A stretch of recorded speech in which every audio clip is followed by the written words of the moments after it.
Ready? I am. All right.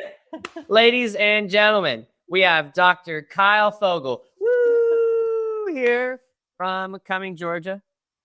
He's one of my greatest mentors of chiropractic and functional medicine, jiu-jitsu, just being an all-around badass. I've taken my family from all over the United States and even some from other countries and brought them to Dr. Fogel's practice. Bella just had incredible life-changing results with Dr. Fogel, Dr. Brian Downs, and Dr. Angie. So welcome to our podcast, Dr. Fogel. Thanks for being a pioneer, one of the first ones to come with us. Oh, I'm the OG, baby. OG. Yeah. To me, man. Yeah, it's true. Don't forget about judo too, man. I'm about to get my black belt in judo. Today's my one of my tests. It's my test before judo. Before my black belt. Nice. Yeah, tonight, man. I'm nervous. So once I get off this podcast, I'll start studying. Nice. That's awesome. Yeah. Well, there you go. Show us your shirt. Got peptides. Hey, it's true. Look at the stripe. Look at the stripe. That's the stripe right there. Built by No, it's not built by peptides. Come on, man. Yeah. It's true. It's my hard work. Yeah. Dr. Fogel's definitely one of the hardest working people. You want to show everybody your abs? You got it. Look at that. Dang. That's bad. Terrible. 78-year-old man with 37. 20. Yeah, get it right. Yeah, I forgot. I had people ask me my age. I'd tell them I hit my head hard and I have amnesia. yeah, totally. I just tell them, you guess, you figure it out. Yeah, exactly. But they have this new thing that has no dyes, no thing. I'm gonna get, my gray, so I'm gonna make it darker. So I look young. Oh yeah, yeah. Nice. Going for yeah. You got to take the back of your neck and just pull it. Looks good. That's good.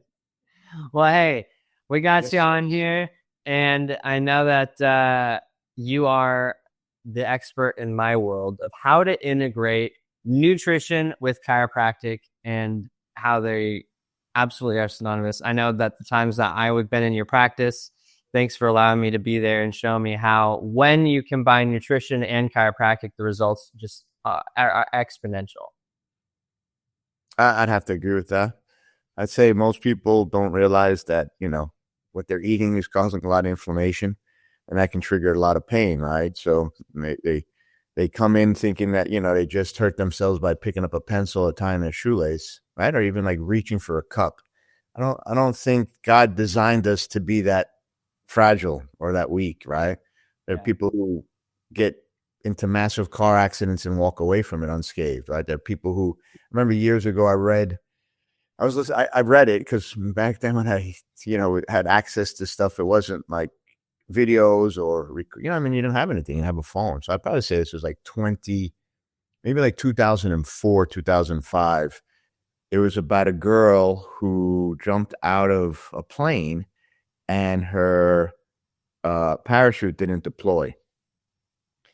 And anyway, obviously she crash landed, right? She landed, and obviously it was, probably a situation for her where she probably thought she was going to die. You know what I'm saying? But it turns out she lived, and, ambulances came, all these emergency rescue people came. And she may have had a couple of broken bones, think about it. What do they typically go? 14,000 feet, right? Or right? They jump out. She jumps out. Her airbag is supposed to, not an airbag, her parachute is supposed to deploy, and then all of a sudden, what would you do? This is in your airlines, if it's going to crash, put your head between your legs and kiss your ass goodbye, right? So I don't know if she was thinking.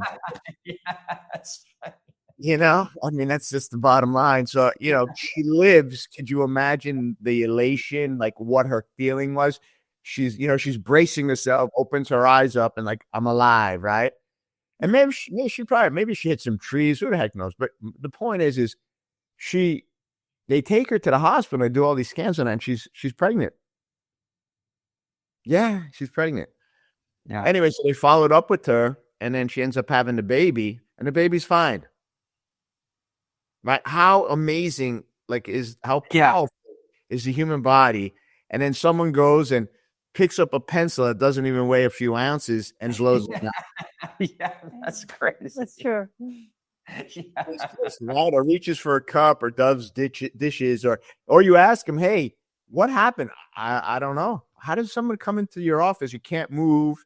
You're antalgic. You can't even stand up straight. What I have no idea. I don't know what I did.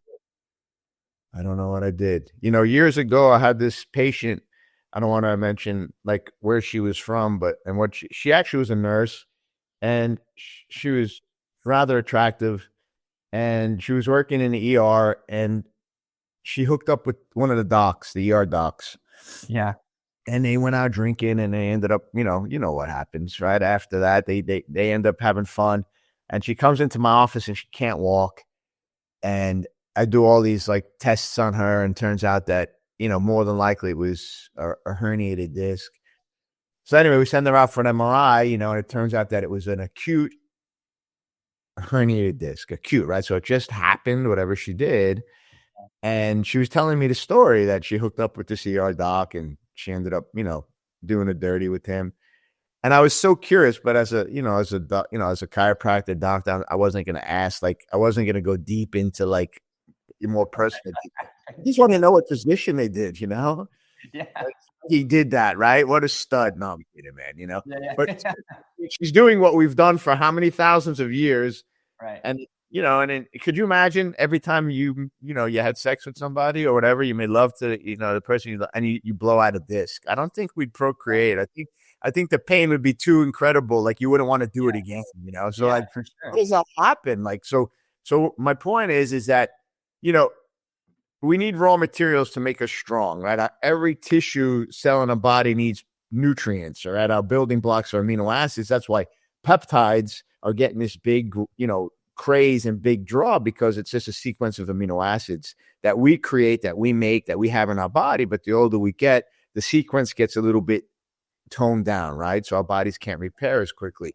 So at the end of the day, these building blocks, which are amino acids, build our bodies and make us strong. It's like you can't build a strong foundational home with straw, right? You need brick and mortar, right? You need things that are you need foundations, you need support structures, you need all these things that are going to, be able to hold the home up, right? Any building, anything, right? And if you're in climates that require even stronger materials, and you got to get the strong materials to preserve them, right? Long term, right? Like imagine live, by the ocean, Florida with its hurricanes, Puerto Rico with its hurricane, wherever the case might be, Texas, Oklahoma where there's tornadoes, it's the same thing with our bodies, but we don't think about it like that, right? Because we just think our bodies are going to do what they need to do, and until they don't, that's when you start to question it. You know what I'm saying? So if people understood, what we eat and our choices will help to have strong bodies and live a pain-free life. And I don't even want to talk about pain. Let's call it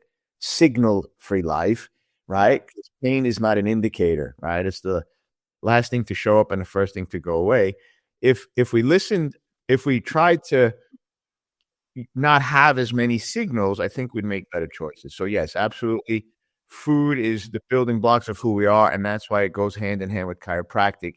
In school we were taught the garden hose theory, and I believed in it, right? If you have a kink in the hose, if you have a subluxation in your spine, if you have just a 3 millimeter shift, that can create 40 pounds per square inch on those structures, and the structures, they can't handle that stress. So if you look at, we have to make that foundation so strong so the body doesn't shift out of place, right?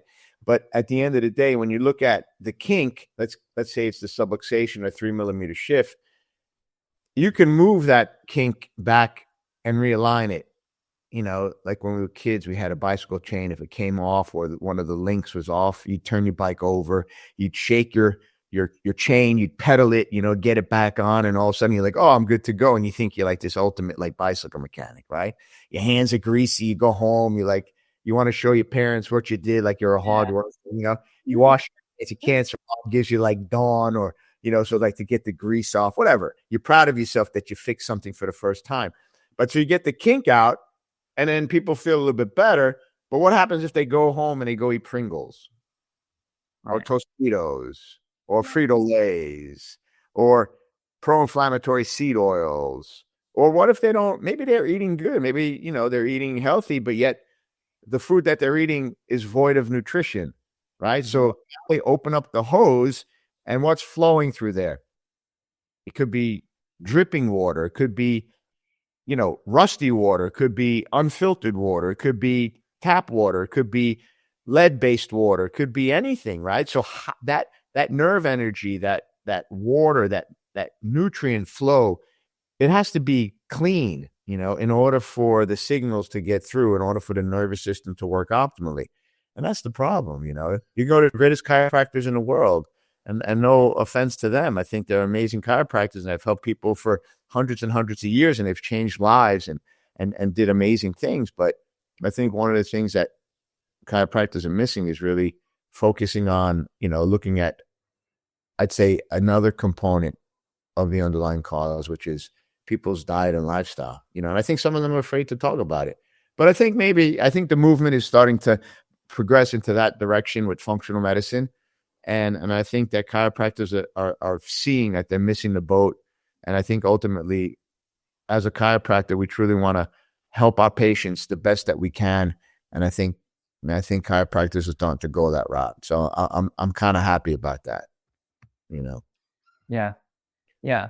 Well, it's certain. I mean, I know that Bella, you want to talk about your experience with Dr. Fogel? Because you've been under Dr. Fogel and Dr. Brian's care. Mm-hmm. And also we've been doing nutritional things. You had your blood work done with Dr. Fogel to figure out what was going on. And last podcast, we'll put a card in there so you guys can watch it. But we were talking about what parts of Bella's spine was relating to her digestion and how all that has affected you in the last few months. Yeah. No, it's all been such a positive impact, but to your point, like, it is so much what we put in our bodies. And so, like, I think having my blood work done at the same time as getting chiropractic care really changed a lot for me.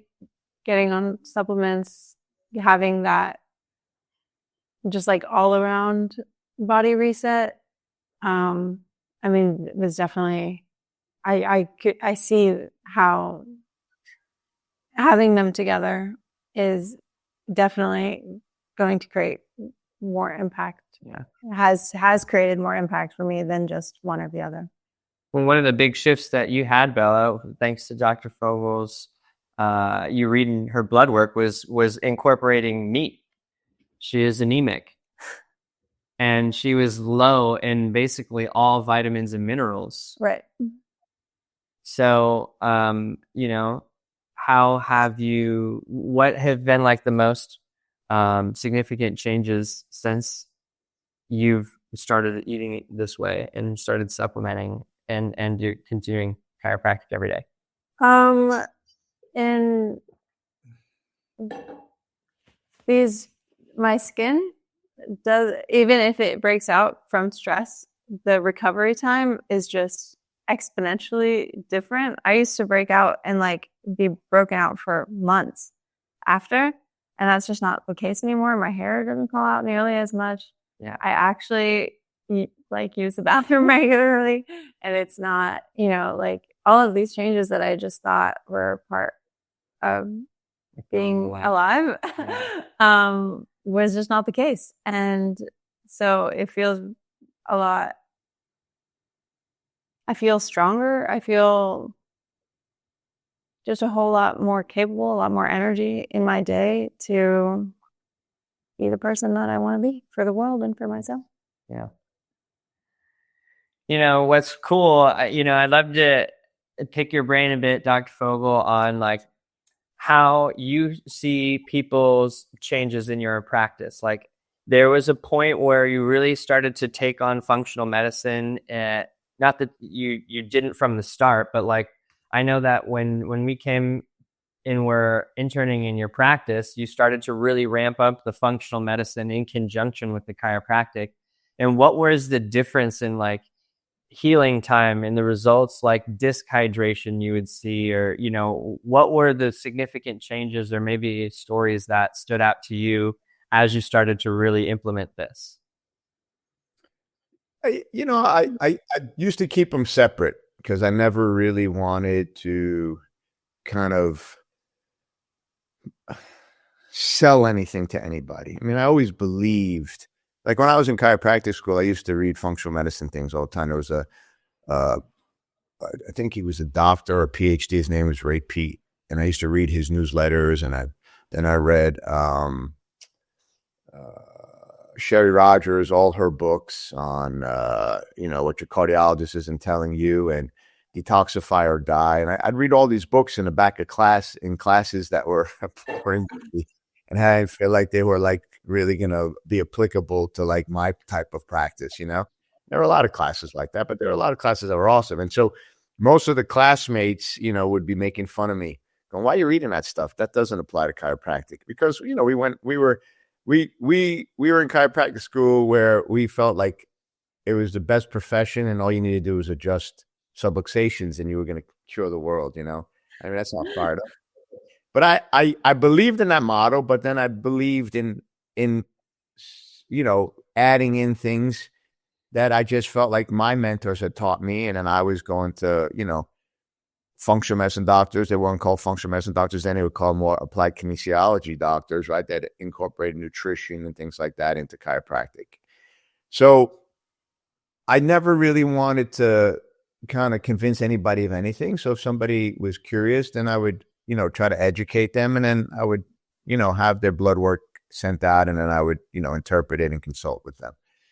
But what I started to realize, and as I was learning more and studying more, there are certain things in the body that the spine, the discs, the joints, they need and they require all the time. And what are those things? There's going to be, minerals, different components of food, like sulfur, really important to heal discs and joints, tendons and ligaments. Manganese is really important for tendons. Ligaments are going to be, vitamin C and other types of minerals, silica and boron for your hair and nails and for bone. Discs are going to be, discs are made out of GAGs, which are called glycosaminoglycans, chondroitin sulfate, glucosamine sulfate. And, they're made out of sulfur. They're all sulfur-based groups, amino acid groups. So, and I was seeing a lot of people that were vegetarians, or, they didn't want to eat meat, or doctors told them because it was too high in cholesterol, stay away from eggs. And, these have been, in the history of man, foods that people lived off for centuries and centuries, And then I would have an intake form on nutrition, and I would look at like what they were eating, and it was crazy. They weren't getting what they needed. And most people don't even eat enough to repair their tissue at night, so they can wake up in the morning and be new again. And I think the most important thing that, you got to understand this, that the soil, it will take 6 generations, you guys, to replete the soil. 6 generations. The soil's already weak. They used to put in 80, 90 minerals, into the soil to feed it. Now they only put in 3 minerals, and that's NPK, which is nitrogen, phosphorus, and potassium. Yeah. So we have to get our minerals from other sources, and we're not. And that's why I love this new craze with like regenerative farming, and things like that. So the animal is eating soil and nutrients and grass, that are much more dense in nutrition, so that we can get that from the animal, and then we can rebuild our body, So anyway, so sulfur is really important because sulfur repairs tissue. And if the liver is toxic, which our planet is toxic, I don't know how many thousands of chemicals are introduced yearly into our environment, how many chemicals we're exposed to. But I can tell you this, there's over 250 chemicals that are transferred to the baby through the umbilical cord at birth, right? I don't know the exact number, but there's a lot. And so sulfur is one of our primary ways to detoxify.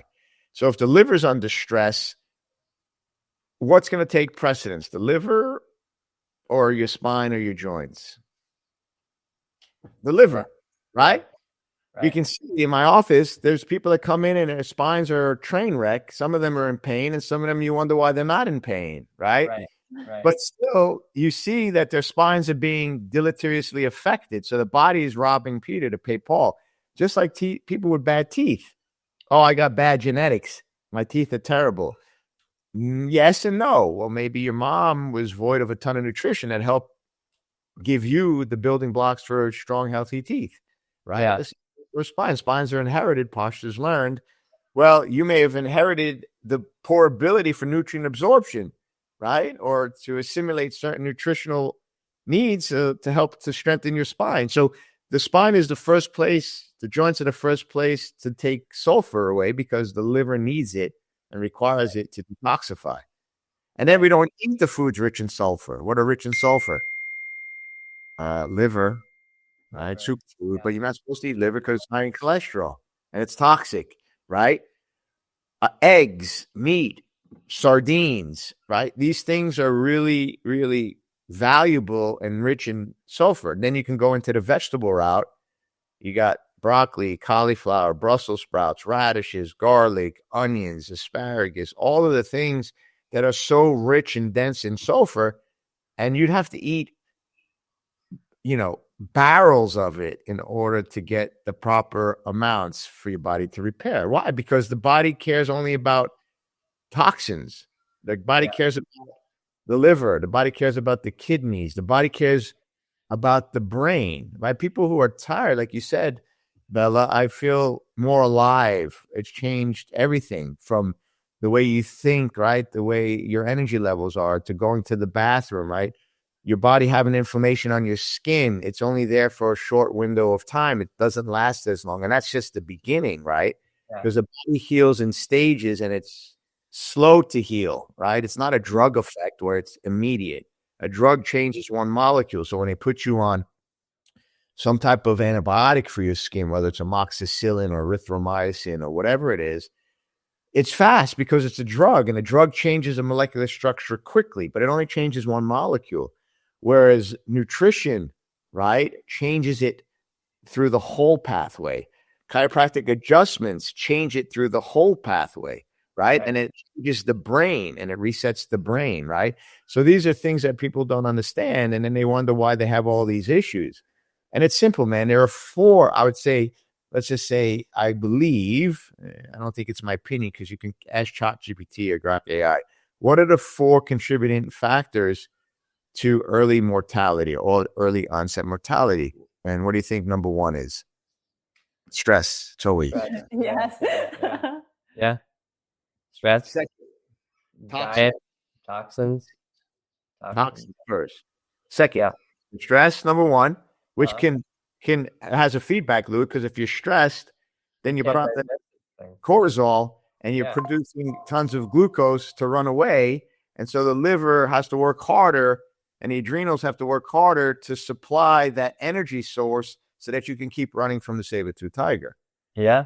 Then you have toxins are next. And I already told you everything, your shirts, this is cotton, your underwear, your glassware, your dishes, your cookware, right? These are all like permanent chemicals that you put in, like receipts that you touch at the grocery store, at the bank, things like that. Those are all microplastics and toxins that you're inundated your body with. So that's number 2. And then if you have other issues, genetic predispositions to the inability to break down these toxins, like different SNPs, which are called single nucleotide polymorphisms, they're going to alter your body's ability to regulate toxins, get rid of them. Phase 1, phase 2, and phase 3 of liver detoxification, right? And then your kidneys have to be working, and we drink acid foods, acid drinks, and eat acid foods, and we stress our kidneys, right? So all these things are limiting us, So then the third thing is going to be malnutrition, as we discussed earlier. Yeah. It'll take 6 generations to replete to replete the soil. So the soil is too weak to already give us back what we need to replete our bodies. So it can't happen. And that's why we're seeing so many of these child types of things that are going on. And they were all textbook when I was in school. You learned about them, but you never thought that you were going to see them, right? I remember I was in class one day, and I'll get to the fourth one in just a second. I remember I was in class one day, and the professor said, how many of you, by show of hands, think that you're going to see cancer more than one time on x-rays? So I raised my hand, and like half the class didn't raise their hand. I'd say even more. I'd probably say about 80% of the class didn't raise their hand. They're thinking they're going to see maybe a fracture, maybe a big subluxation, maybe whatever the case might be. But I raised my hand first, and so the professor asked me, why do you think you're going to see cancer? I said, because we're sick and toxic. Yeah. That's why. And the good news is we're going to see it because we do x-rays first, right? Yeah. And I've seen it so many times. I've saved people's lives. I had a 35-year-old dude come into my office with back pain. And it wasn't primarily specific to his back. It was to his tailbone. So I asked him if he fell down, and he said no. But he had already been to a chiropractor, already been to an orthopedic doctor, and they only shot a spot shot of his lumbar spine. So I chose to bring the Bucky down lower to shoot the x-ray lower, kind of upward, like a modified Ferguson view, to see what a snake can look like. And it turns out that he had a mass there that looked very suspicious. So I referred him out, and he had stage 3 colon cancer. Crazy. That was causing his tailbone. And he said it to me, Dr. Goodhart, he was one of my mentors. He said, if you ask the patient the right question, they're going to give you the answer, right? And if you listen long enough, they're going to tell you what's wrong, and then they're going to give you clues as to help you figure out what's going on. And right, that's called differential diagnosis. Because he said, only when I sit down does it hurt. Yeah. So it didn't make sense, Cancer, we saved his life, and he's still with us today. So that's number 3 is going to be the malnutrition. Number 4 is physical inactivity. How many people do you guys know that you ask them, like, how important exercise is? Yeah, how come you don't do it? I was in the gym the other day, and I was working out, and I heard this couple speaking, and she was the lady was struggling. She was an older lady. And I said, listen, if you need, she was like talking about how her knee hurts, and she was going into leg extensions. And I said, bring it down a little bit. Just bring it to the point where you don't feel pain, right? And then at least you're going to strengthen the muscles, and then eventually the muscles will get so strong to support the knee that you can go into full extension. Right. And so she's giving me all this. She goes, I haven't worked out in a long while. I said, how long's a long while? She said, 10 years. I was like, holy cow, that's a long while. How does he go not working out for 10 years? I asked that, and I straight up said to her, I said, when was the last time you took a shower? She said, this morning. I said, what if you told me that you didn't take a shower in 10 years? I said, what?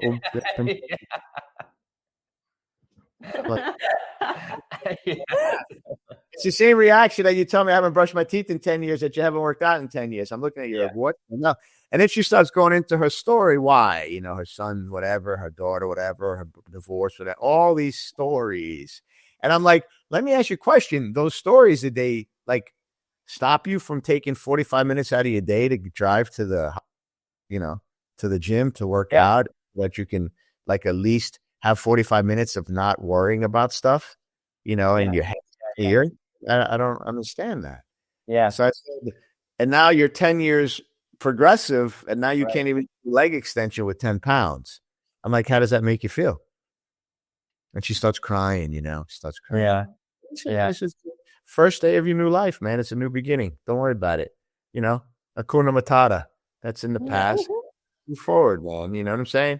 So those are the 4 things. Those are the 4 things, right? So and then it comes down to the spine and nervous system are the foundations to your health, right? We're living in 2 states, a state of health or a state of dis-ease, right? And there's people living in the state of dis-ease. So what causes dis-ease, right? It's the energy that travels through your spinal cord that determines that. So what makes that energy? Every cell, organ, tissue in your body require that energy to keep you alive and healthy. So everything that you eat, the food you eat, the thoughts you think, the movement that you get, right? The water you drink, right? It's all your choices that allow that quality of energy to be there. So your decisions and your responsibility is to keep you out of that state of disease and place you into that state of health. How much more empowering would that be for the patient? Right? Dis-ease is connected by a hyphen. In medicine, what do? They remove the hyphen. Somehow they put like ink on there and they make it invisible. Connected together. So what sounds worse? Listen, Mrs. Jones, you have this dis-ease, and we're going to help you become at ease. Yeah. Or disease. Yeah. Right. Which one's going to have more impact, right? So that's what happens, man. And then you're conditioned in your brain. I have this disease, and now it becomes your identity. Nothing I can do. I've been everywhere. They tell me I got this problem. I got degenerative disc disease. Yeah. Wow. So why do you have degenerative disc disease at like 34? What on your body degenerates at 34 years old? How long should your joints and everything else in your body last you? Your whole life. Whole life, right? Yeah. You with degenerative disc disease. Now you could say I have degenerative disc disease, right? Yeah. So, well, true, right? I mean, it sounds like the dis-ease is a bit more actionable. Like you take action with it. You're like, all right, well, if it's not at ease, then I could move towards that. And it's not permanent. If you're not, I truly believe if you're not born with it, you can get rid of it. For sure. Right. Well, I mean, how many people, have you seen in your practice? I mean, it had to be, tens of thousands of people that who've come in and just had a complete transformation. Even within the realm of chiropractic that you practice, you're at an incredibly high level of chiropractic. And even at that level, the results that you're seeing are just exponential as far as like how quickly someone goes from where they come into your practice and what their expected timeline would be to heal. And they're getting this far, but in this amount of time. It's really a fascinating system that you've created with the nutrition and the chiropractic. I mean, it's incredible. You see people whose spines look nearly cemented together, and you get them on a super intense nutrition protocol and a very intense chiropractic biophysics protocol. And you have your lasers, and you have the stem wave, and you have the vibration plates, and you just have so many tools to be able to help break up these building blocks of matter through nutrition and chiropractic, which is just incredible. And what is different about what you're doing at the practice is, like you said, taking x-rays. Last podcast we talked about your practice a lot, and mentioned the stories. You remember the woman who came in there? She was a young, beautiful woman, probably in her 40s. She was a mother, had terrible low back pain, had already seen like 3 or 4 chiropractors. None of them took x-rays. We take the x-rays, and she's had that big mass. Was it a kidney stone? But it was massive. It was like the size of a golf ball. Yeah, it was huge. Yeah, I mean, without the x-ray, you could have just adjusted her back like everybody else, and it would have not changed. She had to go into emergency surgery that day. Mm-hmm. Yeah, we sent her out. Yeah.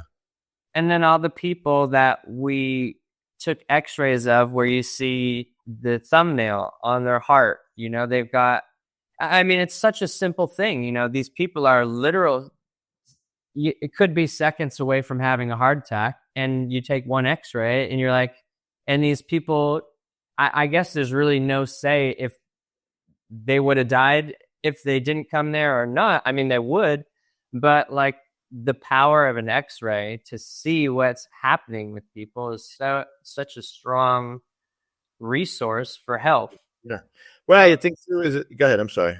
Yeah. Well, I was just going to say too. And so how do you think that you can look at x-rays and also understand what's happening metabolically, and how you can use nutrition to help them? Like how could you correlate that?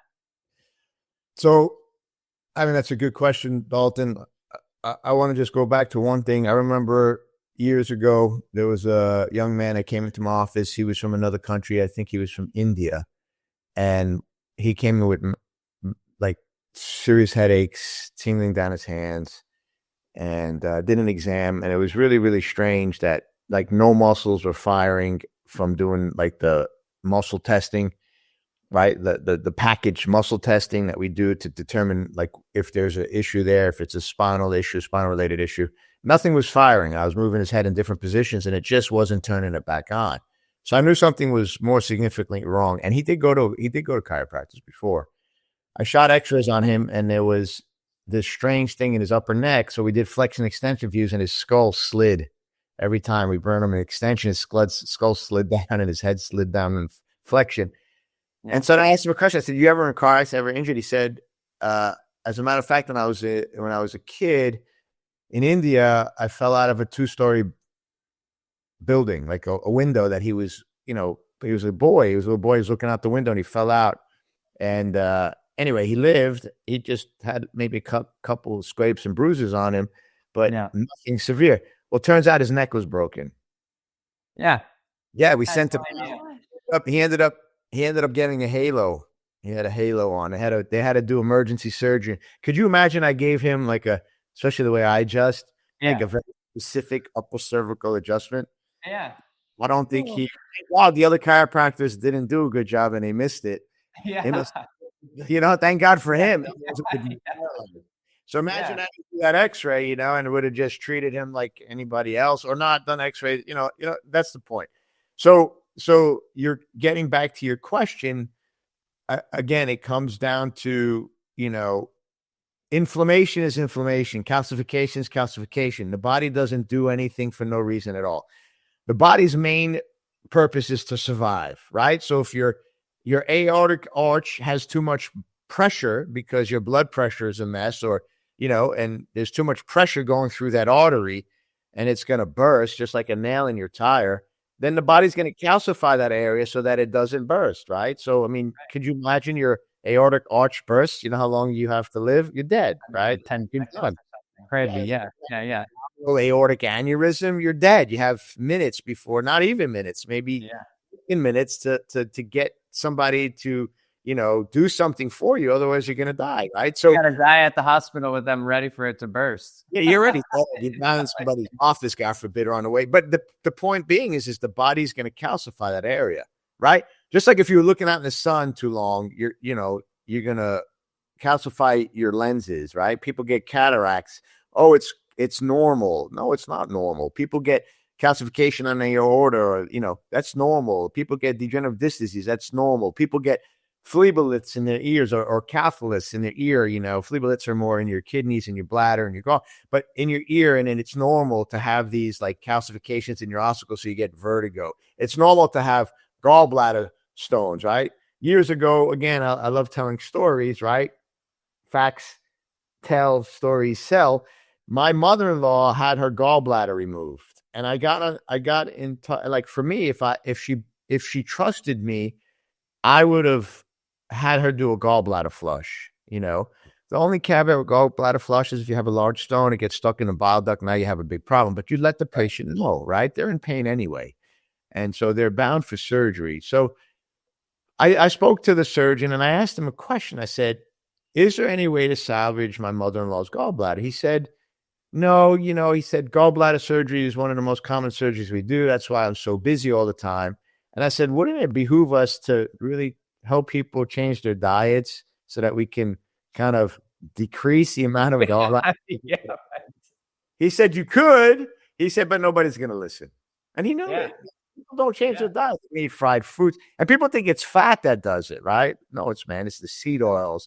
The processed foods. It's, it's all that crap that, it's the sodas, all that stuff that beats the body up. So my point is you say, yes, you see an X-ray, you look at the metabolic issues, and you're 100% right? Why do kidney stones form? Because the kidneys are getting beat up and damaged.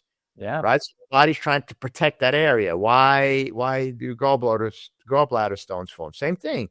You made bad choices, so the gallbladder's working hard. If I'm doing 10,000 bicep curls, eventually I'm going to have a muscle spasm, Eventually they're staying out my arm. I'm going to have some type of tendonitis.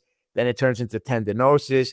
Then maybe I have a calcification of that tendon, right? Then they call it like a some type of tenosynovitis or whatever they want to call it, whatever name they want to put to it, that it gives them a diagnosis code to give a cortisone injection, medication, and eventually surgery, right? Yeah. That's the modus operandi. That's the standard of care, that you have to place a label on something to give it a diagnosis for insurance companies to cover it so that you can have a procedure done, right? But how cool would it be to empower people when we see it at the beginning stages and say, hey, listen, we may not be able to reverse it because it's been there for a long time, but what if we prevent it from getting progressive? Yeah. Right?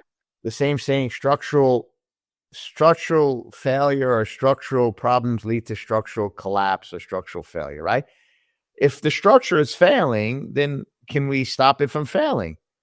Yeah, man. I mean, look what happened to the building in Miami. The landlords got all the citations and notifications, and they didn't want to fix it because why? Yeah.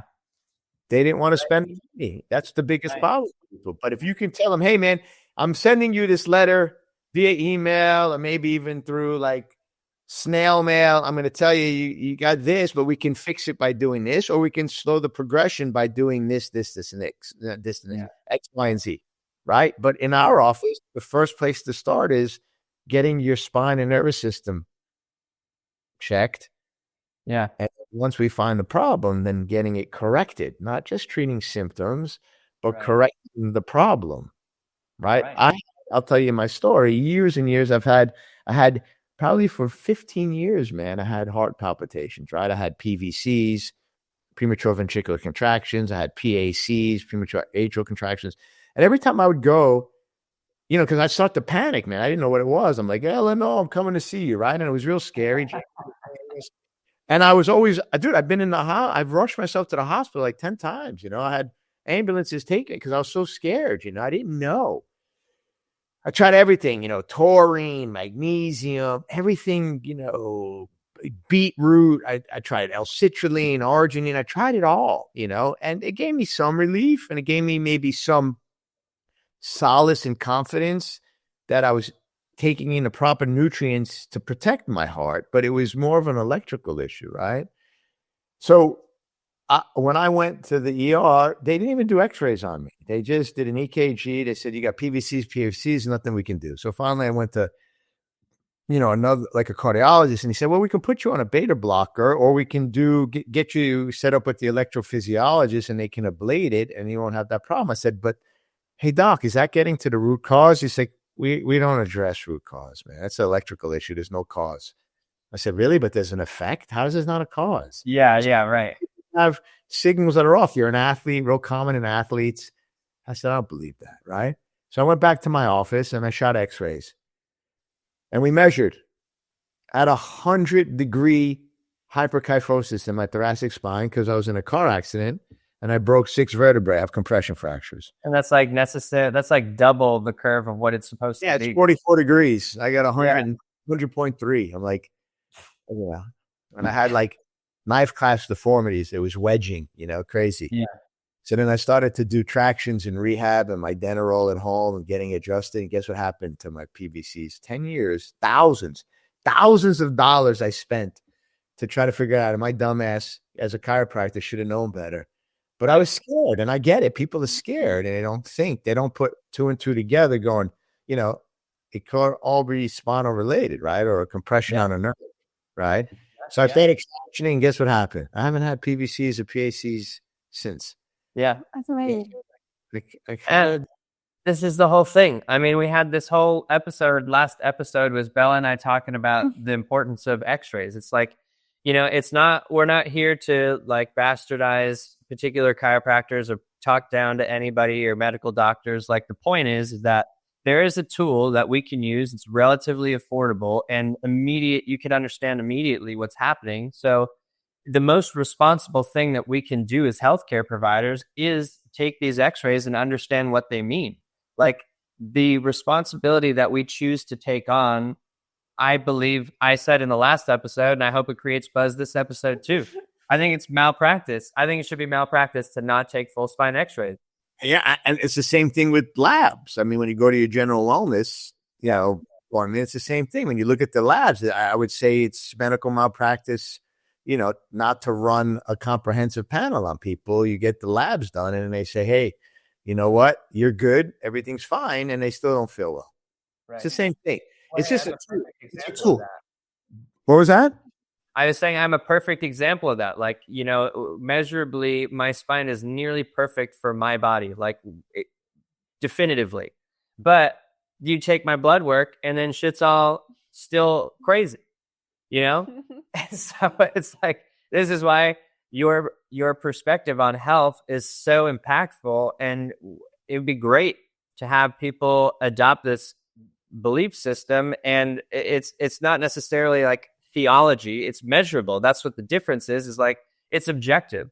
And so, we'll talk on another episode about, like the spirituality aspects of health and things like that. But we're starting with objective truths. Like, we have to take responsibility, or we get to take responsibility for ourselves and share this message. Like, guys, the things that you think are going on in your body, that the things that you think are wrong may not be the cause of what's happening. And the solutions that are being presented to us may not actually work. And this is exactly what you're talking about with your story. You got 10 years, you're a chiropractor, yet, the simple solution was an x-ray, And how many chiropractors are going around sick and diseased? There's a lot of chiropractors that we see. You could just look at them and you're like, I don't understand how you're doing what you're doing. Like, come on, guys. We have an opportunity to really make an impact on healthcare, and we got to start having objective truths to be able to prove to not only our industry, but the rest of our society that there is something that we can measure and it's repeatable throughout all humankind.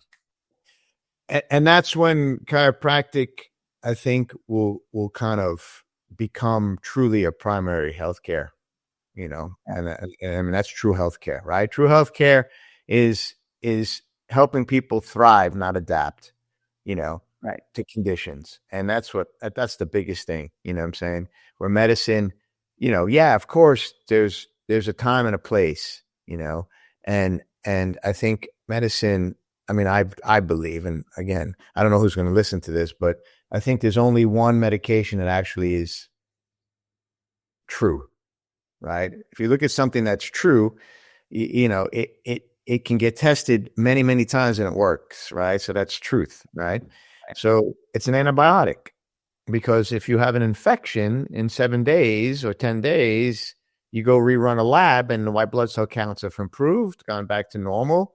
Your neutrophils and your lymphocytes have gone back to normal, and you feel better. That's ultimately, an objective finding, right? Feeling is subjective, right? That's where chiropractic has worked for 100 and X amount of years, because people felt better, right? It does do amazing things, but then truly, are they healed? If you shoot another x-ray in 3 months and their spine looks worse or the same, then that's not truly healing, right? So, if you imagine going to the dentist and every time you go, you got cavities, it's like, hey, you're back with 17 cavities. I'm doing my job, I know. Your job is to make sure you don't get any cavities, right? And have beautiful teeth and no tartar. Imagine you left you go in for a cleaning and the dentist, and then you go home, you're like, I still got that. What I was in there for? Yeah. My teeth still have tartar on them? Like, what, you know what I'm saying? Like, because you can't visibly see your spine, right? You can't visibly see your lab works, your labs. You can't see your cells. You can't see the biomarkers. So in the absence of symptoms, everybody thinks they're healthy. That's the craziest thing. And you can look at people. I've seen so many people, like guys in the gym, right? And they're all on testosterone, right? Every one of them, because they're purple. No human being should be fucking purple. I'm sorry. No, it's okay. That's right. We do it all the time. What's that? The purple guy, Barney? Barney, right? Barney. They're all purple. And I'm like, this guy's out. Testosterone.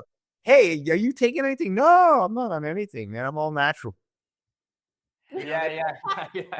They're all purple. I'm like, they're going to a bad provider. But yeah, man, you can look. I remember years and years ago, I went to lecture at this school, and I was talking about nutrition. And it was in the class where there was so many different kids in there. There was kids with autism, kids with Down syndrome, and then just, your normal kid. And I forget the teacher's name. And I asked the teacher, I'm like, it's amazing, right? I was talking chiropractic, I was talking nutrition. And they may have been like, I don't know what grade, 5th, 6th grade, maybe 7th grade, enough to like understand, concepts of things, And I asked the teacher, I forget her name, and I said to her, why does one kid with Down syndrome or one kid with autism, they're so different, like on a spectrum, like on like you can see, like one kid doesn't even look like they have Down syndrome. One kid doesn't even behave with like and react or act up like the other kid. And she said, look in their lunchbox.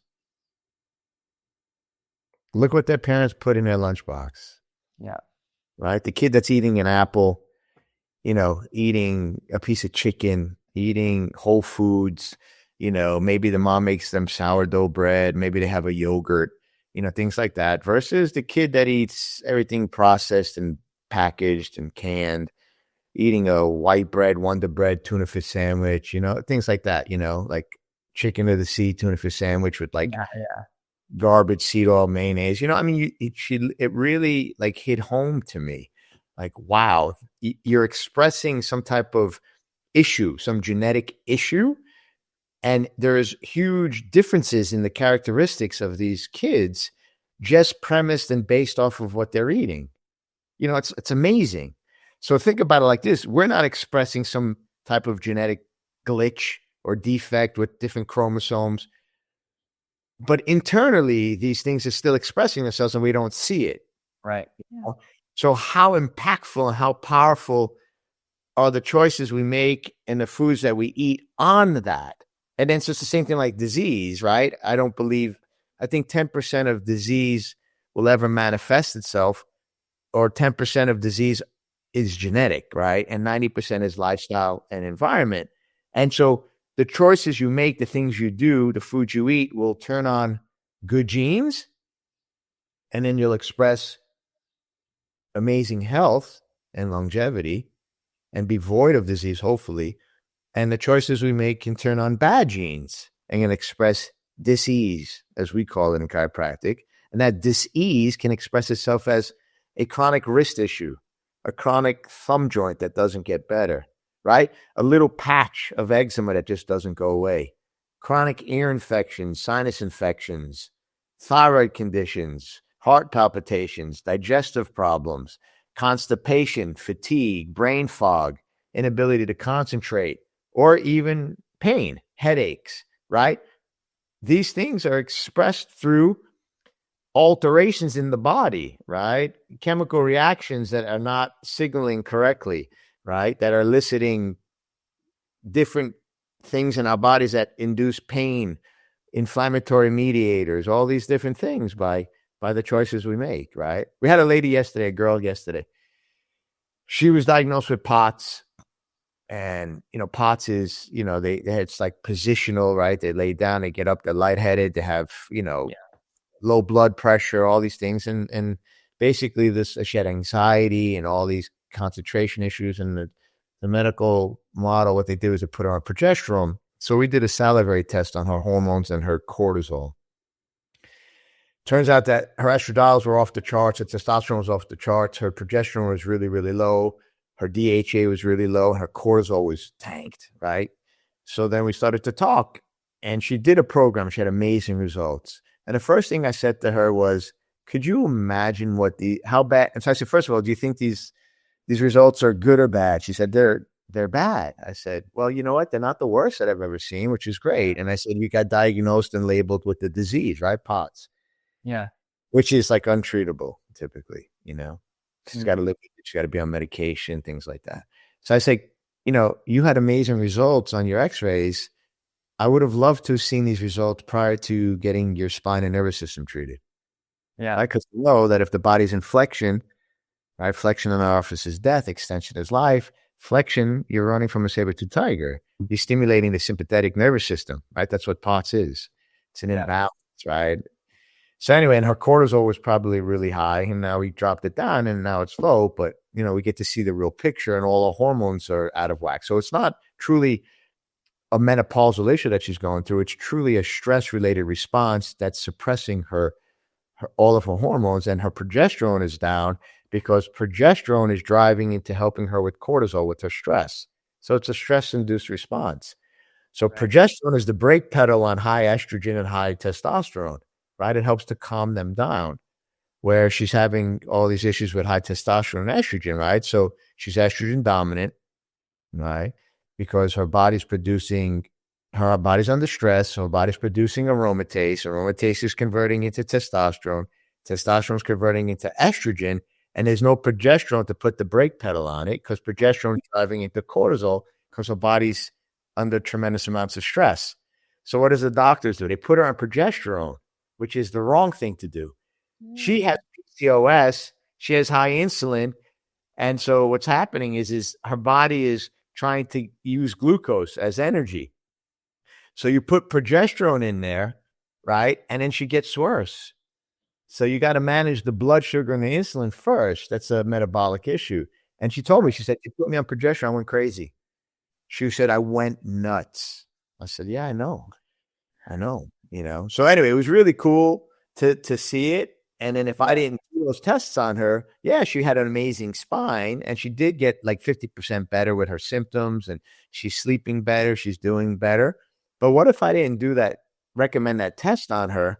Yeah. And then she just left my office. Right. What would the results have been? Right. Well, she just would have gotten worse. I mean, who knows how many more doctors she would have seen until maybe she would have never figured it out. I mean, this is the thing that still happens all the time. People just they just die not knowing. This is the whole thing, I was thinking the madness. Yeah, she would have spent her whole life feeling the same way, living. That's potential. That's living. That's not living. That's like dying. That's not, again, at the end of the day, the primary thing for the brain to do is survival. So you're still going to get up in the morning. You're still going to go do your things, but that's not thriving. That's called adaptation, right? The Jews in the Holocaust, when you saw them come out, I mean, look at them. They adapted. They didn't thrive. Look at those conditions. So that's the same thing. All living in concentration camps. What's a concentration camp? One, you don't know, right? You're being taken away. You're taken out on that train. It's not Auschwitz. It's going to a medical doctor's office, right? And not to say that they're Germans. Yeah. You know what I'm saying?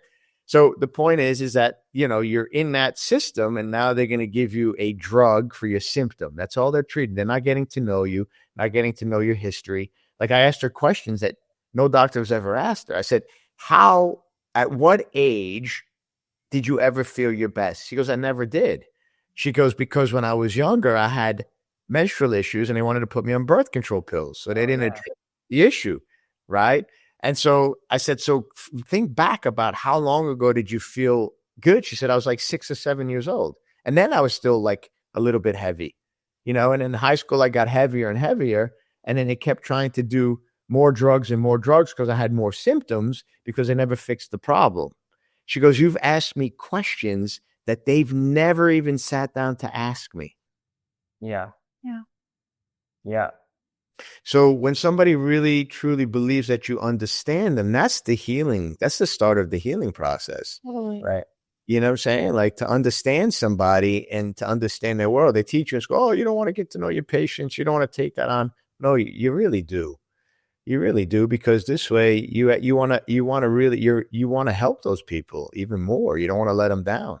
Right. And so you're going to learn more. And that's what I think chiropractors need to do. If I had one wish, other than like wishes for my family and friends to be healthy and safe and successful, if I had one wish in the profession, it would be to blend the two together so that we can truly be the most incredible healthcare system to provide the best care possible, that only people would seek out our type of care so that we can make this world an incredible place to live. You know what I'm saying? Yeah. And then the world would be so much better, and we'd create generations of healthy children, healthy adults, not these sick kids, it's the first time in the history of man that our kids will not outlive us. If you had longevity in your life and your family, your grandma lived till 110, you got longevity genes. You're not worried about it. Once you get killed and you do something stupid, right? But at the end of the day, you're expecting to live beyond those years, but now it's not going to happen. Yeah. and we got to make that change.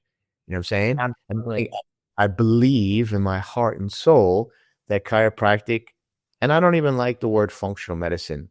I want to call it nutritional optimization, incorporating that, right? Because anybody can do functional medicine. Anybody can do green medicine. You have a symptom. Here's a natural supplement to help with that problem, right? Because that's the problem. Everybody addresses the high number, but you got to figure out why. Why does somebody have cholesterol, right? Why does somebody have high blood pressure? Why does somebody have inflammatory markers? Why does somebody have an autoimmune condition, right? Why does somebody have low testosterone? Why does somebody have imbalances in their hormones? Why does somebody have thyroid issues? They never get to that. It's always a pill or a drug or a lotion or a potion, right? To do that. I've reversed kyphosis in cervical spines. And we've seen, even on x-ray, the thyroid calcification improve. We've had patients come back on medication, on Synthroid, which is synthetic thyroid, for 20 years, and still not have normal TSH levels, normal free T4, free T3. I'm back going, Doc, I don't know what you did, but since reversing my curve, my lab numbers look better, and I've been on medication for 20 years. Right. A lady she was going to a pulmonologist. She was on, I don't know if it was clenbuterol or something for her asthma. And she had to do like spirometer treatments every day. And she went back to her doctor, her pulmonologist, and she was having these incredible numbers on her PO2 and her pulse ox. And he asked her, like, is she still taking a medication? And she said she's not. And he said, well, then what are you doing? I'm going to this crazy chiropractor that's putting me in these crazy contraptions, and he's fixing my posture. And he said, listen, I don't care what you're doing. We don't even see numbers like this on medication. So keep doing what you're doing, right? Yeah. How does that work? You know what I'm saying? Like, but we've done that, but how about this? Imagine now fixing people's spines, optimizing their nervous system, and now putting the proper Building blocks into that hose, and now we can feed every organ, tissue, and cell the things that they need, right? Amazing would that be? Imagine that. Totally. And here's the thing that I learned from you so well is, like, if you've got no energy or half the amount of energy in your stomach, you could have the world's greatest supplement. You could have all the building blocks. You could be eating all the greatest building blocks. But then it's like, this is why they're in conjunction, because if you got no energy going towards that organ, then it's limited. Your body is limited with how much you can absorb and use, in the sense that, hey, we got to do both, And what's so cool about the way that you assess people is that you understand people's lifestyles. Like, there is a point where, I had all these terrible blood results when I first came to your office. I got long hair and striped pants and all the big long gnome beard. I was like 25 pounds, 30 pounds lighter than I was now. And, I had like depleted testosterone, all these other things. And you're like, hey, you know what? We need to just fix your testosterone. And I think and because stress just from a high speed life with drugs and the military, going to war. And I depleted my whole body. And you're like, let's just figure out this testosterone thing and get you on a good diet. And then it was like, I gained 20 pounds in 2 months, which is crazy. And then you're able to just focus on this significant contributor when really my blood sugar was up and all these other things were way higher. My ability to, my digestive issues were all fucked up. But you're like, hey, let's just focus on this one thing. And then the next blood work, it was like everything worked itself out. And I remember, I forget who, there was a female patient that you saw that had been through all these things, functional medicine programs, chiropractors. And it was like her pituitary gland. It was something in the blood work that wasn't a high marker, but you're like, this is a pituitary gland thing, when really, if you just put in a ChatGPT or go to a regular functional medicine doctor, they would have focused on these high numbers, but nothing was changing. That had already been the case for her. So what's so cool about the way that you're helping people is you're asking these questions, as you said, to understand their lifestyle. Like, you're like, hey, we were doing jujitsu, eating a bunch of meat and all these things, and the cholesterol numbers were high. But you're like, well, of course they're high because of all the activities that you do, so don't worry about it.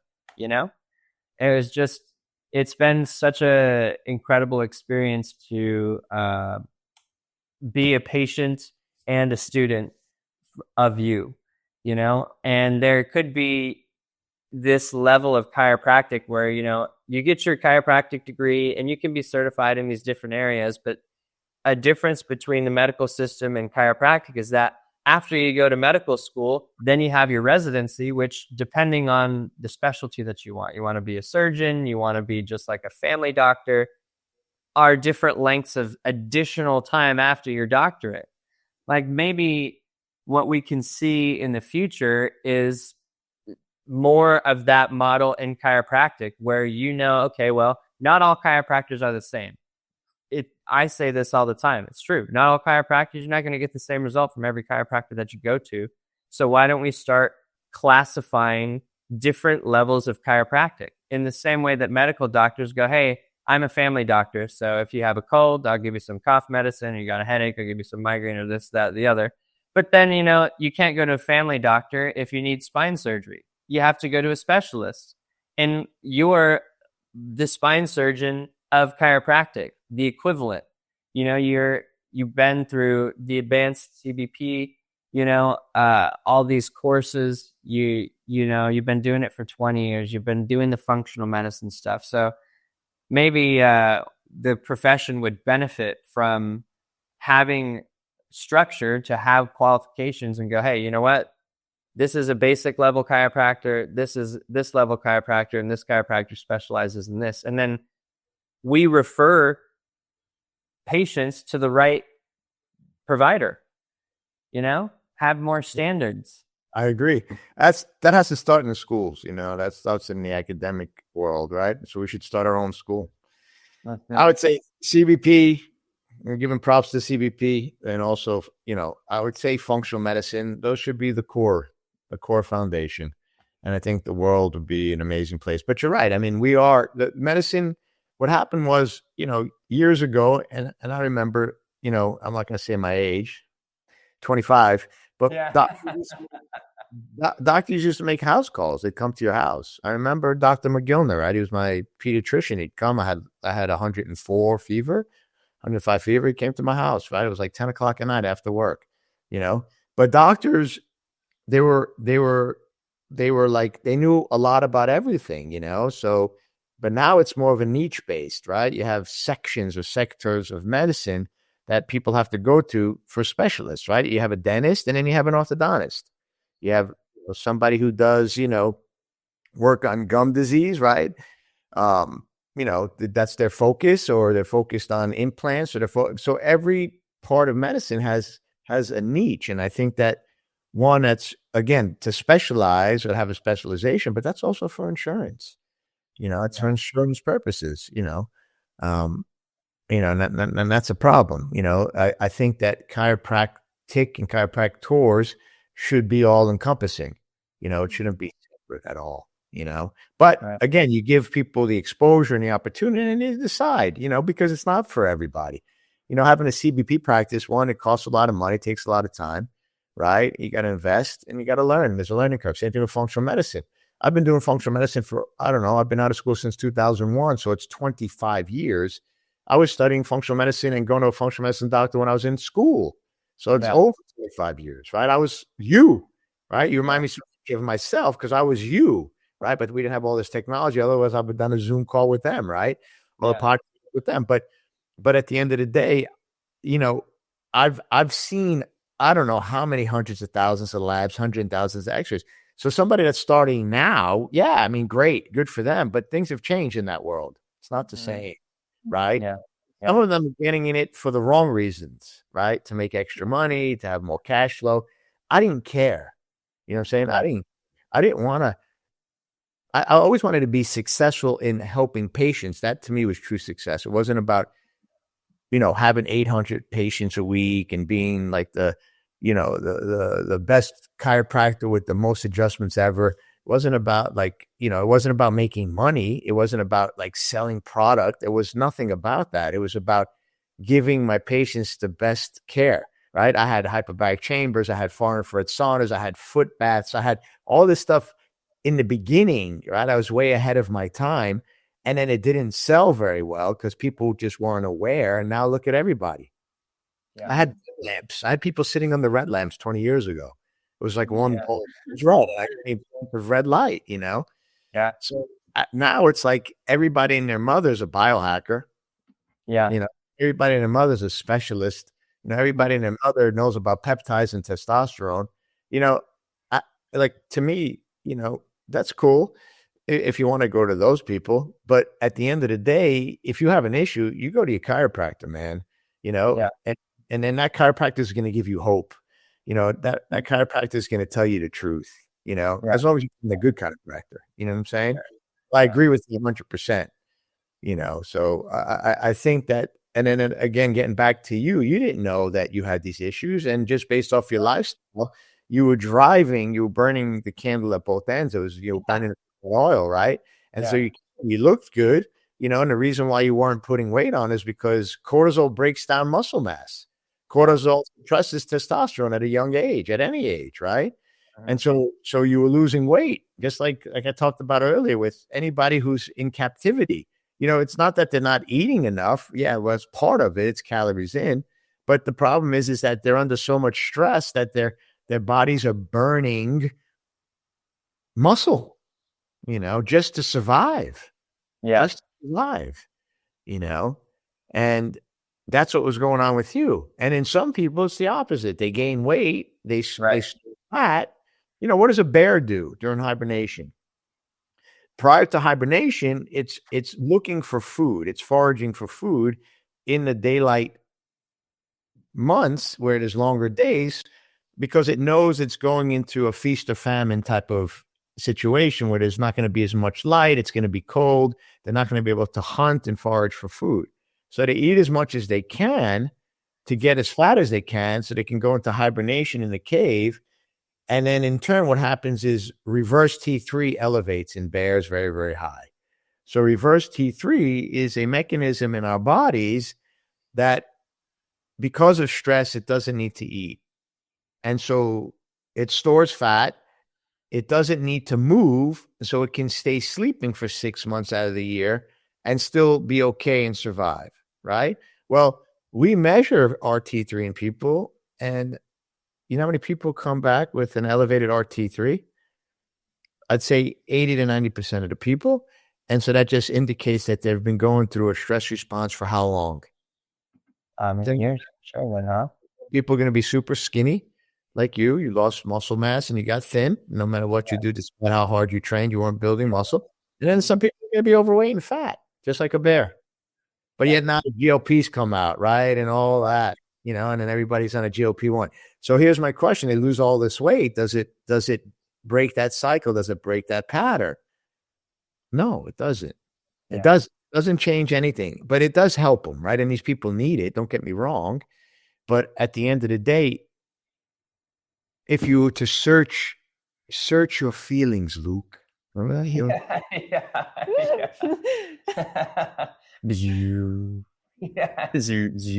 Like, is that really having the patient's best interest in mind? Right. Right. No, I mean, listen, it's nothing greater than seeing somebody lose 100 pounds and change. But at the end of the day, you have to have that conversation. Listen, man, you can't be on GLPs forever, right? Just can't. So let's focus on the driving force of why you gained weight. It could be emotional, right? So then there's an emotional side, a spiritual side to that. I truly believe that every disease has an emotional component, right? That triangle, us, it's physical on the bottom, chiropractic, then it's emotional, and then it's chemical. Now, chemical could be the food you eat, right? Also toxic, right? So you got to have that balance, right? But some people look at it this way, and so, so they focus, maybe that's the psychology world, psychiatry world, it's emotional. Then some people work on the chemical world, right? So it's, a lot of docs do detox only, right? So then we focus on the foundation, which is our nervous system, right? I believe the two most important systems in the body are going to be the nervous system, and then it's the gastro system, right? The enteric system, the gastroenterology system. Those two systems, the gut is the second brain. So yeah, I mean, everything you're saying is 100% right. And I think that at the end of the day, we have to educate people. We have to get it out there, and so that people are seeking us out for those answers. You know what I'm saying? Yeah. I think, that's going to be, I think that's our next step, right? For us. Yeah. Well, hey, shout out to you and Dr. A both getting the transformations you guys see in your practice with men and women are just like they walk in looking 20 years older, and then they walk 20 years older than their actual age, and then they walk out looking 10 years less than their actual age. Yeah, and then we have that device that measures, chronological age versus biological age, and most people, biologically are a heck of a lot older than they are chronologically, right? And that's kind of a rude awakening. I remember I had this guy who was morbidly obese, and he was 58 years old, and we did an E-Volt on him to look at body composition, and it measured his biological age, and it was 85. Yeah. And so I asked him, and I knew him, so I was able to say this tongue in cheek. And I said, so how long would you like to live? I didn't tell him like the numbers. He said, about 85. I said, well, if we don't say you get one, today might be your day. Yeah. Today's your last day. This your last day, man. You might meet your maker, my brother. You're 85. He's like, holy shit. And man, that just motivated him. And then we put him on a program. We got him on chiropractic care. He had a spondylosis. We got him on decompression. We did tractions, and then he did a detox, and he ended up losing like, I think 80 pounds, maybe more.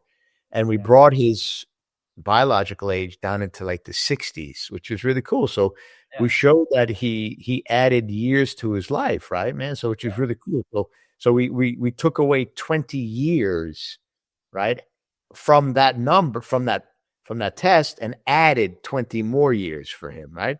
I mean, dude, that's amazing. I mean, so medicine doesn't do that for you. A drug doesn't do that for you, because you can put, if your infant or your child, your toddler got into your medicine cabinet and started like, because they're pink, nice, right? So the kid doesn't know. He thinks it's like a Pez, like Yeah. And it's interesting. I just off that note, think about it like this.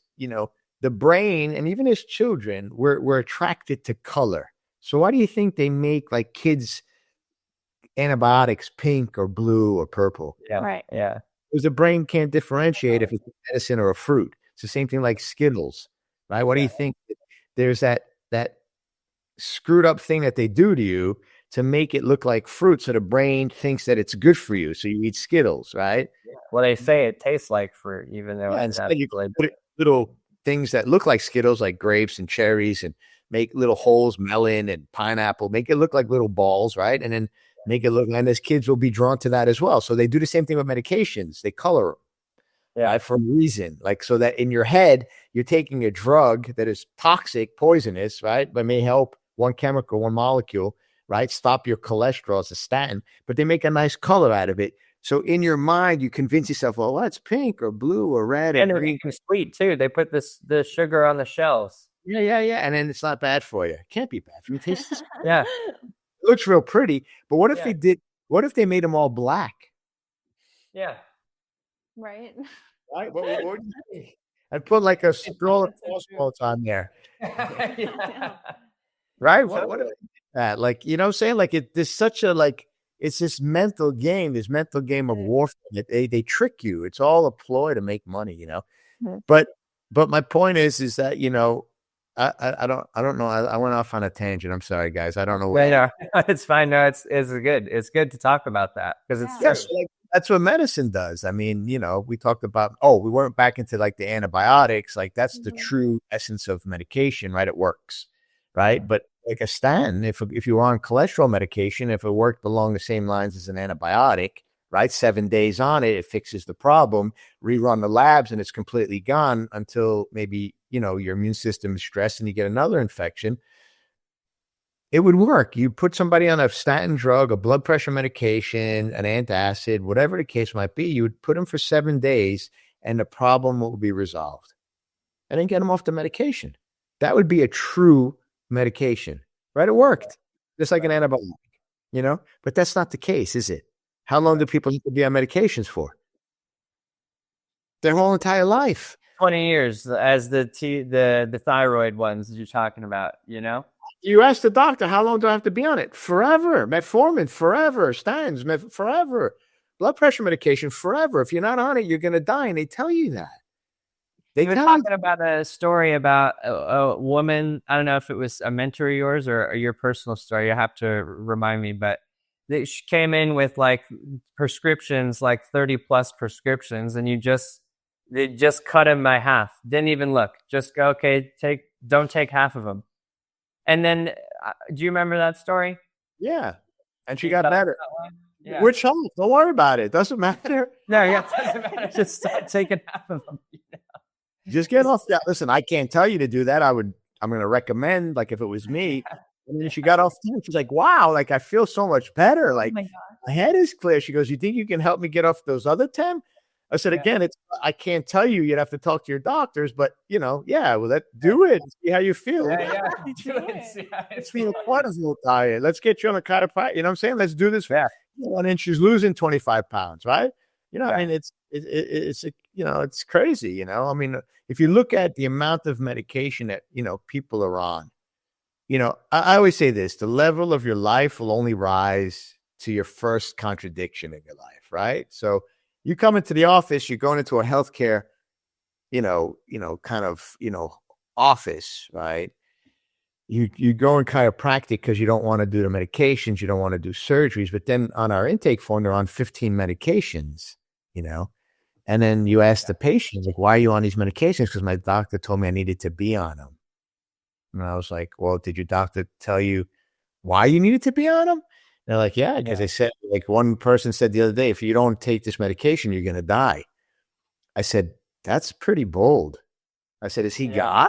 Like, he knows? So the level of cholesterol, I think in the early 1980s, was everybody had over 300. It wasn't until 1987 that statins were produced. And I forget which drug company came out with it, and they started to screen for cholesterol. They never screened for cholesterol prior to that. It wasn't a biomarker. And then they sent it to perpetuate the Cheerios. Then they put it on Cheerios to perpetuate. They're hot smart, and it has more glyphosate and Roundup in it, and you're giving it to your kids. So at the end of the day, it wasn't until I think it was 1987 that they manufactured statins, and they started to run labs on everybody, and everybody's cholesterol was over 300. And so they started to have to bring it down, because if everybody was at 300, they can't prescribe the medication, because the medication was primarily prescribed over 200, whatever. So they started to bring down cholesterol down to 200. Now they bring it down to 150. You know what I'm saying? Like, they never got to why. And most people back then were working hard. They were out in the fields. They were, grinding it. And so cholesterol was elevating to give them what they needed, hormones and other things, right? Protect your cell membranes. That's what cholesterol does, right? Your brain is made of cholesterol. Every organ, tissue, cell in the body is made of cholesterol, right? Those are just membranes. Those are like, different. That's what it's a protective coat on the cell. So anyway, so that's what happened. That's what happened with cholesterol. Same thing with blood pressure. Years and years ago, if you did people's blood pressure, it was like 300 over 120, 140. They were out in the fields farming, doing things, labor, doing laborious things. And so obviously, if you're exercising, you did my blood pressure, it'd be very, very high. So it's the same thing when people were working out, they were doing manual labor, their blood pressure was higher. Now they sit at a chair and they still have high blood pressure. You know what I'm saying? That's when they prescribe the medication, and you have to be on the medication for however long.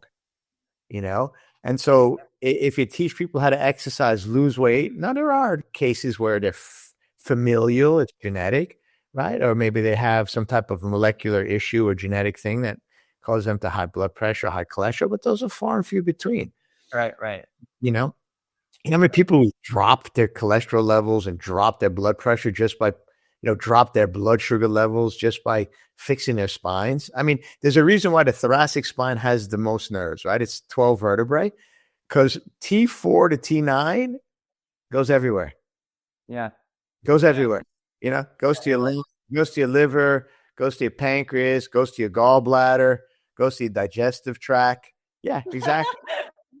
We bring this one out every podcast. And then T9 to L2 goes to your digestive tract, your bladder. That's why God made the thoracic spine so important. But what do most chiropractors neglect to look at, even to shoot an X-ray on? Oh my God, I know. They just do neck and low back, because that's the low back. Explain it back. Yeah. Okay. They don't worry about the thoracic spine. How did I fix my heart palpitations? The thoracic spine. Yeah. You know what I'm saying? You know, Yeah. T5 to T7, you know, just the stomach. T6 to T9 or T7 to T9 is liver, gallbladder. You know, T9 to L1, L2 is digestive tract. I mean, L1, L2 is, you know, pelvis, to your colon. I mean, you know, you know, it's undeniable. It's undeniable. It's undeniable, right? It's just like, hey, we could argue about philosophical things, but this is just the majority of, you know, more than 95% of people, this is how their nervous system is set up. Yeah, and reference Gaines physiology, Gaines textbook of anatomy. I mean, it's in the medical doctors learn it. Yeah. Right. C4 goes to your thyroid. C5 goes to your lungs and your diaphragm. T1 is your immune system. T1 goes to your stomach, right? You know, T4, pancreas. I mean, so how do you bring down somebody's blood glucose when they're looking at, you know, that constant you know, the what is it, CGMs, right? They bring them down, right? How does somebody's heart rate variability improve, right? You know, because you're taking them out of a fight or flight response. You're getting the vagus nerve to calm down. You know, these people are on chronic state mode, you know, and then once you start to address structure, you know, the body's going to heal itself. Yeah. It's going to heal itself. The body always wants to be in homeostasis. The problem is we're not. You know, we're not. You know, so you got to educate patients. You know, people are yearning for this type of information. People are yearning for this type of care. You know, we just got to get it out there. You got to form your tribe, man. You know, chiropractors have to come together, you know, and stand together like, you know, what's his name in 300, you know? Yes. Leonidas, you know, with our shields. Well, you know, we got to just get in there, man. But we also have to, you know, we have to align together and admit that we've been doing things all wrong. You know, we have. Yeah. It's true. Well, because there's a divide. There's a divide in the profession, you know? Yeah. And medical doctors don't ever talk bad about each other. Never, you know? Yeah. Maybe once in a while. Hey, I don't know where they came up with that diagnosis, but I don't think it's right. But they don't bash each other. In the chiropractic profession, everybody bashes each other, you know? Yeah. There's absolutely a learned from the medical profession in some parts. That mindset is ingrained from the start of chiropractic. I mean, you look at chiropractic history and understand that, you know, the medical doctors have been aware of the nervous system since the 1800s. You got to slide in your We're Theodore, right? He's a general surgeon of like he taught surgeons, right? 1849. He said it's a look at the spine because we're gonna have, you know, spinal irritation can lead to maladies. Right. Right? Spinal irritation can lead to maladies. What's a malady? A disease. Right. Disease. Right. Yeah. They don't want to do that. Yeah. You know, I think one of the most impactful realizations that we could bring to this profession is understanding the conditions of the world and the state of politics, the state of having a favorite football team and then hating your rival. You know, all of that is a learned behavior, and it's taught to us because it's entertaining to have an enemy. You know, the enemy of chiropractic, ironically, is other chiropractors. I mean, people are just bashing heads, and it's like there's some aspects of chiropractic where they're so spiritual and absolutely, like you said earlier, giving somebody hope and understanding their world is one of the highest values that somebody could exchange from a doctor and a patient relationship to be able to start healing. The healing happens in your mind and your spirit, you know, and there are physical limitations of matter, and, you know, what isn't as repeatable physically is inspiring somebody that they can heal. Their neck curve is not going to go from the opposite reverse curve to the right curve. You could ask you can pray as much as you want, and the probability that somebody is going to get change is incredibly low. Maybe it's not impossible, but banking on that as like your foundation for healing is I think is a mistake, because it's not as repeatable as other methods. So if our goal is to help patients as best as we can, and we know there's ways that can happen, then that's where we start, and we add the spirituality into it, and the and the empowerment of our patients, because that's going to give you the greatest outcome. And like you're saying with nutrition, that's going to exponentially help people grow.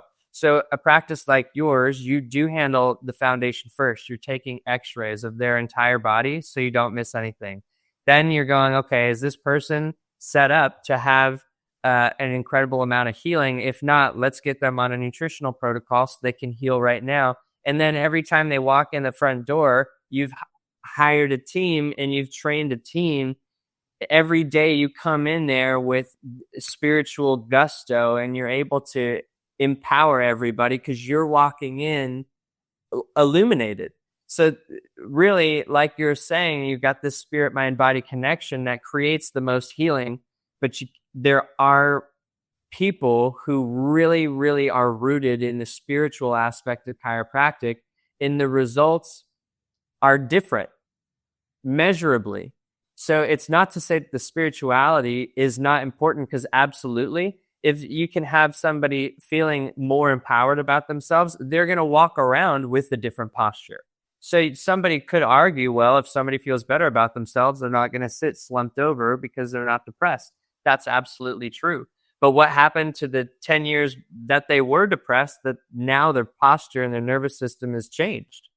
The spirituality isn't going to undo that at the same rate that taking an x-rays and putting somebody through traction and getting them on a nutrition protocol would. So then the question is how fast do you want to heal somebody? And do they have that time? Do they have enough time to heal? With whatever practice someone chooses in chiropractic, like, why don't we just try to figure out what heals somebody the fastest? And there are objective ways to measure that. It's not that one's better than the other. We learn that these different adjusting techniques, some are more specific than others, but what the literature states is that when you put somebody in traction, the type of adjustment has less of a impact compared to the traction. So, like Dr. Fogel, you're an incredible Gonstead adjuster. That's a highly specific way to adjust segments of the spine.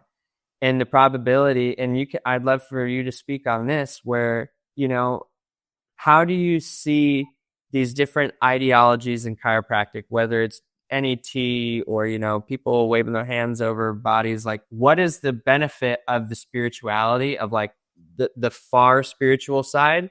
What are benefits of that versus benefits of specific adjusting versus traction? And how could we come together to have the best outcome for our patients? Well, I think that it's all intertwined. I think if people are spiritually dead, I don't think you can fix that person. You know what I'm saying? Like, I think that has a lot to do with it. First, I would say, people got to love themselves to want to get better. Some people are conditioned that they deserve it.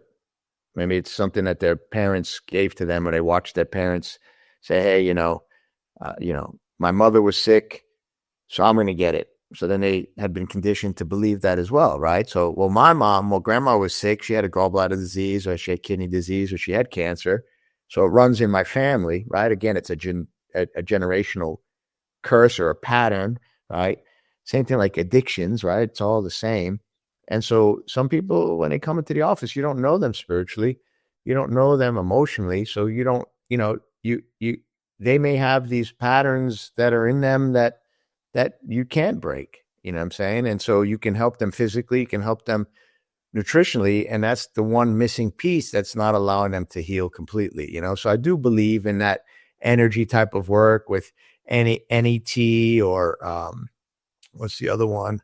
where they touch areas and they wave, I forget what that one was called, but there's a lot of, and I love that kind of stuff. I think it's awesome, and these people feel better, and they release certain things that are holding them back, and who really cares at the end of the day, as long as these people are getting better, they feel better and they became a better mother, a better daughter, a better parent, a better person, who cares? But ideally, if you're sticking to like the science and what chiropractic was about, it's about removing subluxations, right? It's about realigning the spine, right? Da Vinci's depiction of man is perfectly aligned. It's not like,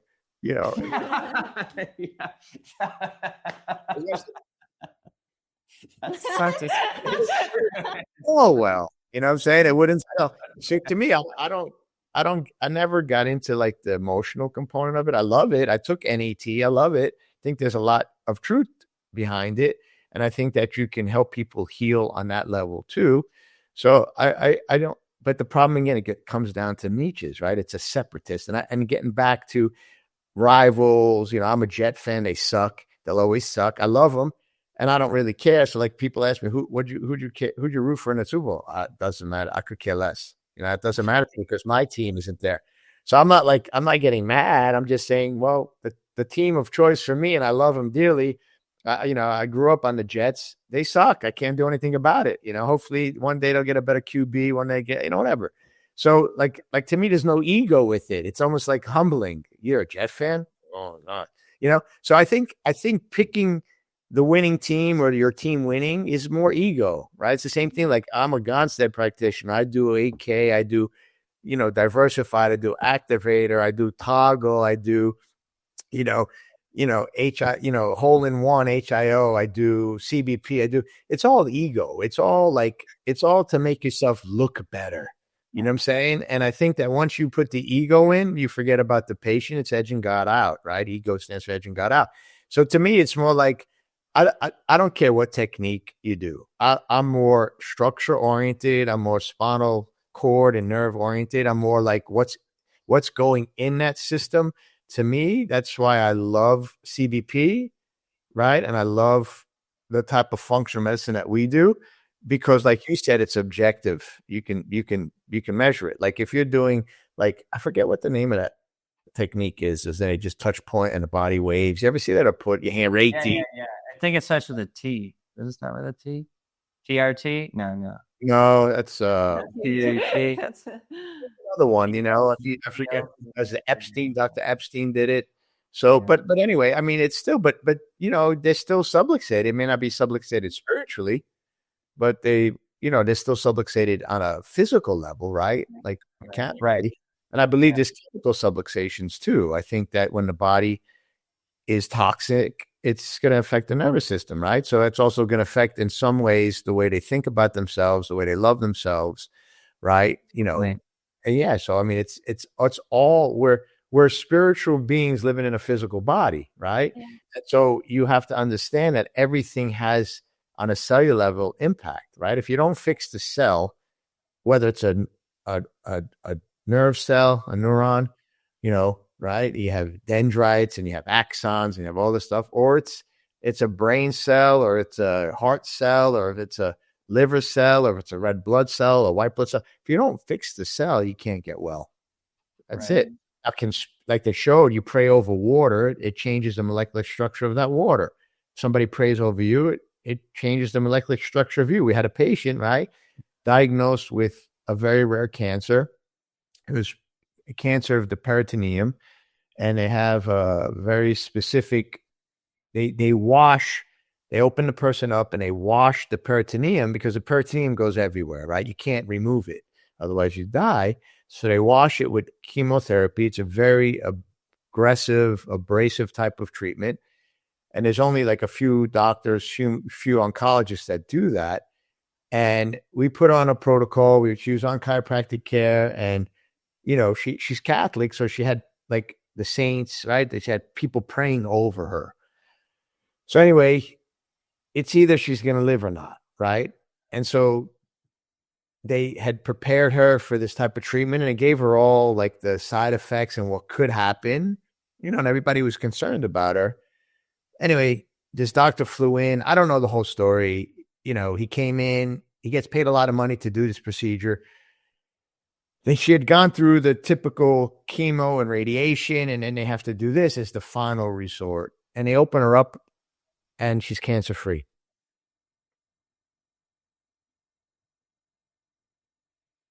Dental cancer. Yeah. And so anyway, the person who does this procedure, I don't know if it's called an oncologist, I don't know what his title was, but he was mad because he only does a few a week, and I'm sure he gets paid a shit ton of money to do it, and he couldn't do the procedure, you know? Yeah. Yeah.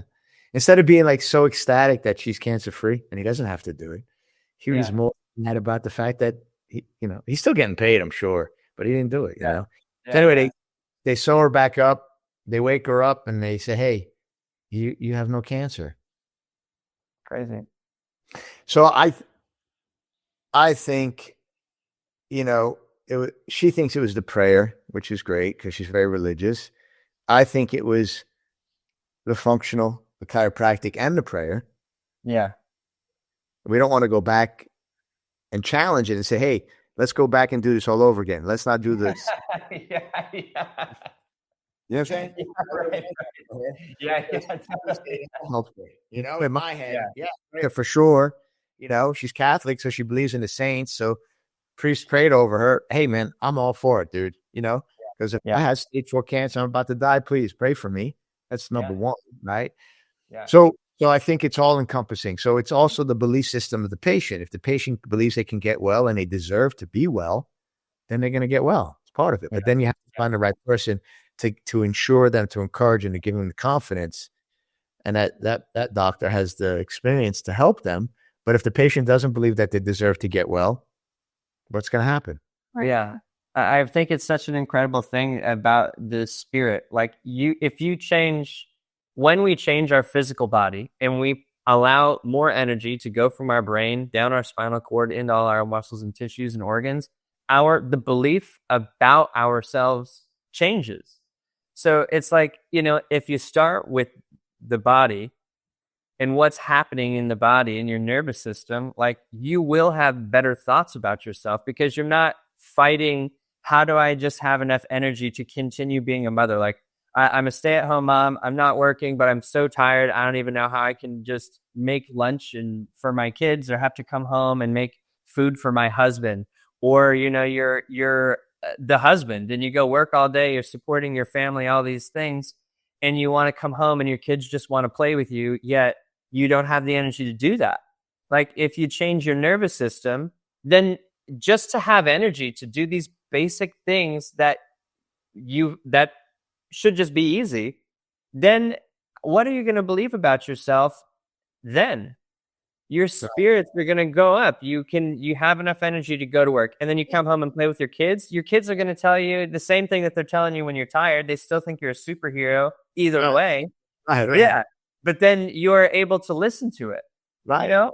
Well, you're able to, exactly. You're able to put energy into it. It's all about energy, right? So it's the same thing. Like, what's the first sign of the nervous system failing? Or what's the first sign of, you know, a symptom like showing itself? It's fatigue.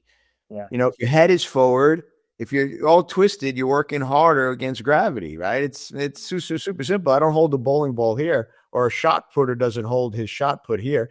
He holds it here because it's more efficient and it's conserving energy and going to be more powerful. So if your spine and nervous system are aligned, you're going to have more energy to have left over despite how hard your day was.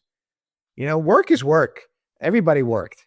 Then they had time for their family, right? It wasn't, I'm too tired. I can't pray. We can't cook. We can't clean. We can't spend time. We can't go play with our kids. That was never a case. Now it's too many people are on their phones. And I think that has probably, that's affecting people. But at the end of the day, you're 100% right. Fatigue is an indicator that the nervous system isn't working.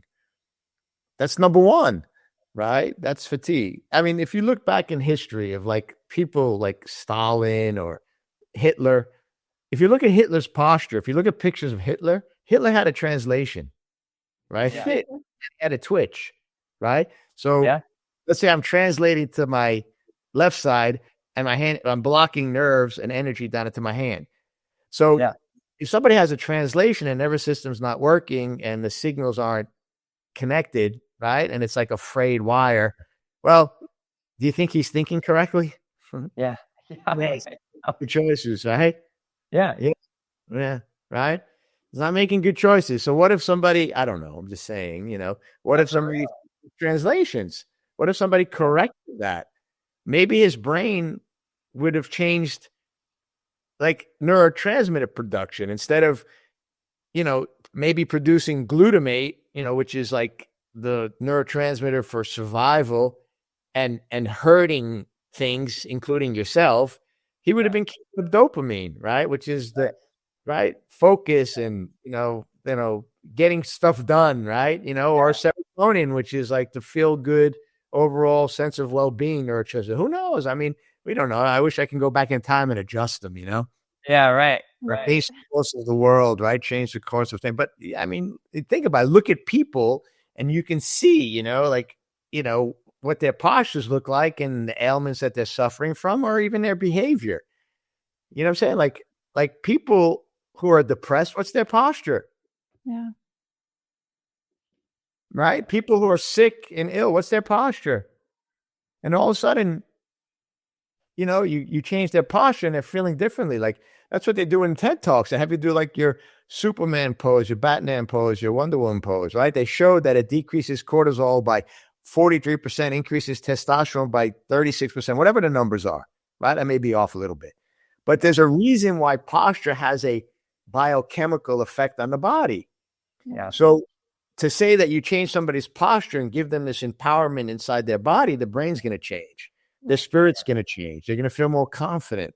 So that in turn, they are feeling more spiritual, right? It's going to change who they are down into the core of who they are. You know what I'm saying? So Yeah. we don't know. All we can do is now move forward and try to change the world. We can't go back. I wish I could, to see what happened. But I mean, if you look at like even criminals, like I watch those shows on television, like, like The World According to like a criminal or a killer, you look at them and just look at what they look like. Look at their postures, nobody's in alignment.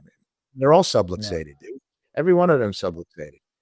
I truly believe that, right? People who aren't subluxated, those guys they're on point, man. There's a reason why every athlete gets adjusted. There's a reason why in the Olympics, every athlete gets adjusted. There's a reason why, I have a clip of, I forget who it was. It's one of the best boxers of all times. What was his name? The Italian guy, Rocky Marciano. He was getting his spine checked with the nervous scope. He gets adjusted. And that was what, in the 1920s and 30s? I don't know when. I mean, guys were getting adjusted, man, because they wanted to optimize everything that they were doing. They knew, right? I know. Yeah. Cool, man. That's awesome. Yeah. Well, hey, I know you got to get going to, I don't want to keep you longer. You got to study for your black belt. Yes, sir. Judo, chop. Yeah. Yes. Hey, well, before we go, I want to, if there's anything that you want to promote for yourself, please take the mic. Tell us what you're doing and what we want everyone to do with you. Well, first of all, I want to say that I'm here more so to promote chiropractic, right, and functional medicine. So it's not really about me at the end of the day. Like I said, I told you what my one wish is. I wish, there's only 4.2%, if that much, of the population are using chiropractic, and they're not living chiropractically, right? So we're not even at the tipping point. So I would love to see in my lifetime and that go up to 15, 20, 25%.